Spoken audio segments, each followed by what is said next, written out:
Welcome back to Robinson's Automotive, toolsandtime.com. Back at you today with this 2019 Chevy Silverado. What brings it here today is a laundry list of issues.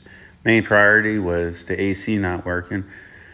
Come to find out, that was a quick repair. It was just a loose line set that bolts onto the AC compressor because the engine was replaced once already in this vehicle. That's a whole nother story. Next on the list, the radar side detection monitor system. So he has a message across the dash that's always constant. He could clear it, but every time he gets in the vehicle, it just comes back as a reminder. He had it at a dealership back in Iowa, and they quoted him a very large estimate to repair this. He didn't tell me the price at first, but he said, before you make any repairs, can you please just call me? And, it is becoming a nuisance at this point. And I'm like, okay, I'll take a look at it and see what I can find. All right, so this is what I want to show you. There's no codes, oddly enough, but if I go to side detection left, try to display codes, no communication. So we're not communicating with the left side. I can confirm that I can communicate with the right.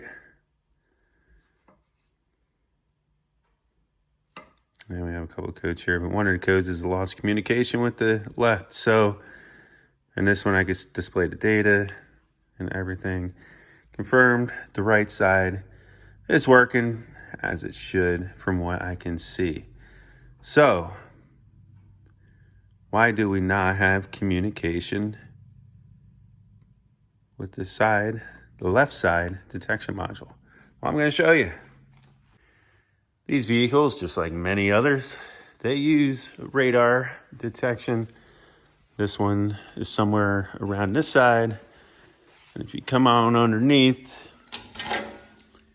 we want to focus on the left side, which is right here. The module is located right behind here. And I already looked up in there trying to take a peek. And what I'm going to do is pull that out. I haven't pulled it out, but I put an inspection camera back there, but I'm going to pull it out and show you what I could see already. And there's our issue, and that's the green white wire, or green with red, or red with green, whatever it might be. All right, so far what I did is I depinned it, replacement terminal, crimped it, I heat shrinked it back, and then we're gonna already have a crimped side here that is going to crimp on here with some shrink wrap. We'll peel it back a little bit to good wire, then we'll take it from there. And there you have it. I know this video is missing a lot of content. That's because it was made just for key points to demonstrate to the owner, and then I later turned it into a video to share with you guys, just to demonstrate why it's so important to test or just take a visual inspection of something before assuming or throwing parts, because this was quoted out at $2,200 from the dealer. I also informed the owner that the repair that we did this evening was just to confirm that we could reestablish communication and that there was nothing else wrong with the system that we might be missing, and that we could always go back and replace that pigtail, which would take a few days to order. But at that point, I would also throw in the other option of replacing the entire harness behind that bumper just in case there's other wire integrity issues. He opted to stick with this repair for the time being, and if another issue arises, we will revisit it at that point. I hope you guys enjoyed. Stay tuned, and thanks for watching.